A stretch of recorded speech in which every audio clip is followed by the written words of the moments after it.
My fellow Americans, I am thrilled to be back in the United States after our first historic foreign trip. Over the course of 9 days, Melania and I traveled to some of the holiest sites in the 3 Abrahamic religions and met with nearly 100 foreign leaders.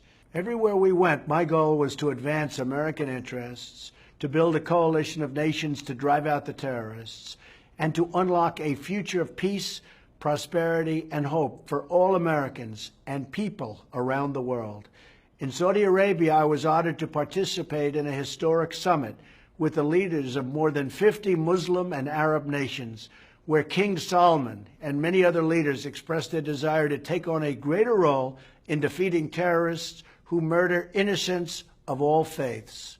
At this unprecedented summit, we opened a new center to combat extremist ideology, launched a task force to block funding for terrorists, and agreed to a massive economic development deal that will create hundreds of thousands of new jobs in the United States. I also discussed the importance of the nations of the region taking more responsibility on migration so that more young people are part of creating a better future in their home societies. From Saudi Arabia, I traveled to Jerusalem, where I reaffirmed the unbreakable bond between the United States and Israel. There I prayed at the Western Wall, visited the Church of the Holy Sepulchre, and was awed by the majesty of that sacred land and the perseverance of the Jewish people. I also traveled to Bethlehem, another ancient city of wonder, where I met with Palestinian leader President Abbas. Both President Abbas and Prime Minister Netanyahu assured me they are ready to reach for peace. From Israel, I traveled to Italy, where Melania and I were greatly honored to visit the Vatican and meet Pope Francis. He was really wonderful, a great guy.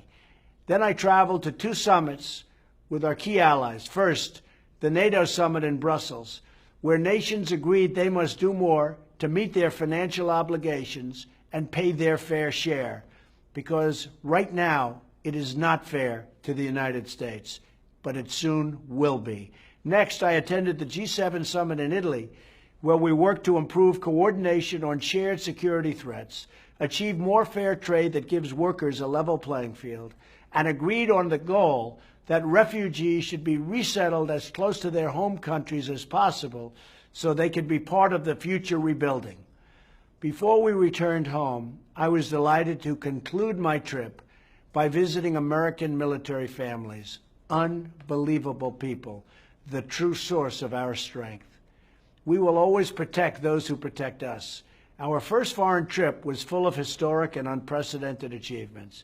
Joined by many old and new friends, we have paved the way for the new era of cooperation, one that calls upon each nation to take more responsibility to bring peace to their people, one that works together to defeat the scourge of terrorism and deliver hope to all of God's children, and one that protects American interests so we remain a strong and prosperous nation, strong and prosperous like never before, and a beacon of freedom and opportunity for many years to come.